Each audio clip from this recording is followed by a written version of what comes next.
அனைவருக்கும் வணக்கம். நான் உங்கள் விதுஷன். இது உங்கள் விதுஷன் டிகோட்ஸ். இன்றைக்கு நாங்க காணொலியில என்ன விஷயங்களை பற்றி பார்க்க போறோம்னு சொன்னா, எல்லாருக்கும் தெரியும், நேற்றைய தினம் இலங்கை பூராகவும் இருளில் மூழ்கி இருந்தது. அந்த மின்தடைக்கான காரணம் என்ன?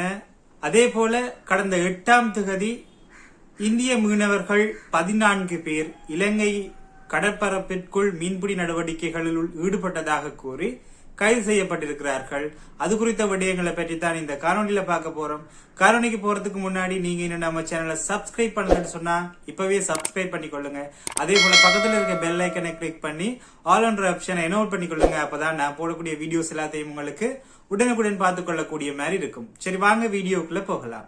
நேற்றைய தினம், அதாவது 9/2/2025 அன்று சரியா ஒரு 11:30 மணி அளவுல வந்துட்டு இலங்கையில எல்லா இடங்கள்லயும் இந்த மின் இணைப்பு என்றது தடை செய்யப்படுது. இலங்கை இருளுள்ள மூழ்குது.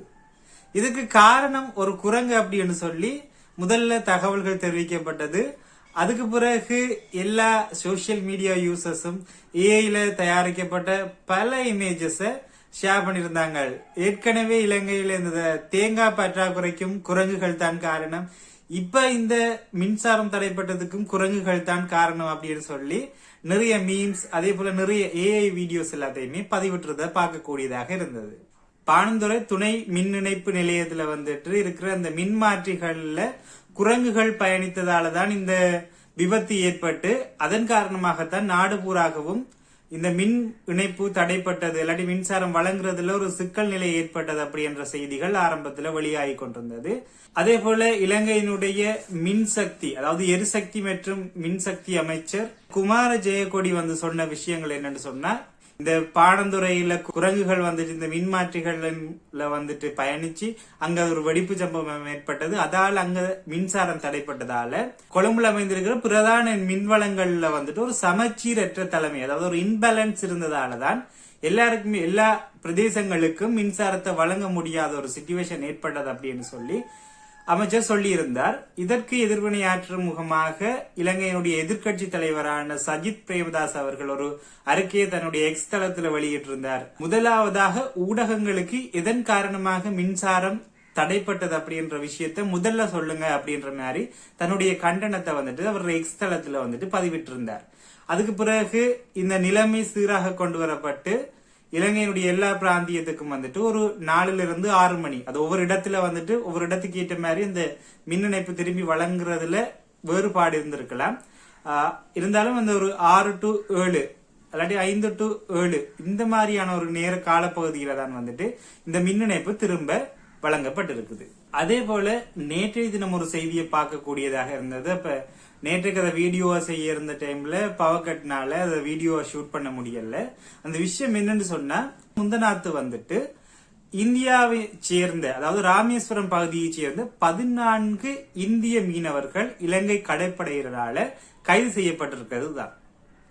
இந்தியாவினுடைய ராமேஸ்வரம் பகுதியிலிருந்து முந்தநாத்து, அதாவது 8ஆம் திகதி கடலுக்கு புறப்பட்டு இருக்குது. கிட்டத்தட்ட ஒரு 500 விசைப்படகுகள் சேர்ந்து 2500க்கு மேற்பட்ட மீனவர்கள் தொழிலுக்காக கடலுக்கு சென்றிருந்த நேரத்துல ஜோன் போஸ் அதே போல சுதன் அப்படின்னு சொல்லி 2 இந்திய மீனவர்களினுடைய விசைப்படகு இலங்கையினுடைய இந்த வடக்கு மன்னார் வளைகுடா பகுதி, அதாவது குறிப்பா அந்த நெடுந்தீவுக்கும் மன்னார் பற்ற பகுதியில எல்லை தாண்டி மீன்பிடி நடவடிக்கைகள்ல ஈடுபட்ட என்று சொல்லி குற்றம் சாட்டப்பட்டு அந்த 2 விசைப்படகுகளையும் இருந்த 14 மீனவர்கள், அதே போல அவர்களுடைய விசைப்படகு எல்லாவற்றையுமே இலங்கை கடற்படையினரால அவர்கள் கைது செய்யப்பட்டு இரணைத்தீவுக்கு அழைத்து வரப்பட்டு அங்க இருக்கிற கடற்படை முகாமில் அவர்கள் தங்க வைக்கப்பட்டு பிறகு யாழ்ப்பாணத்தில் அமைந்திருக்கிற இந்த மீன்பிடி துறை அதிகாரிகள்கிட்ட இந்த 14 பேரும் ஒப்படைக்கப்பட்டிருக்காங்க.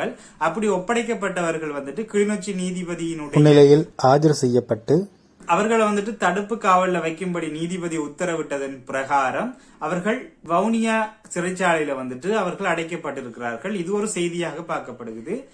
இந்த இந்திய இலங்கை மீனவர்களுக்கான பிரச்சனை அப்படின்றது இன்றைக்கு நேற்று நடக்கிற ஒரு விஷயம் இல்ல.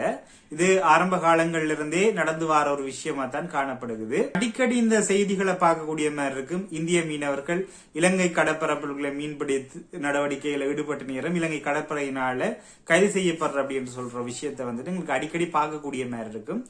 இப்படி கைது செய்யப்படுறவங்க சில நேரங்கள்ல அவர்கள் நீண்ட காலத்துக்கு தடுத்து வைக்கப்படுறது, அதே போல வந்துட்டு அவர்களுடைய அந்த படகுகள் வந்துட்டு திருப்பி வழங்கப்படாம இல்லாட்டி அது ஒரு சேதமடைந்த நிலையில அது திருப்பி வழங்கப்படுறது அப்படின்னு சொல்லி நிறைய பிரச்சனைகள் இருக்குது.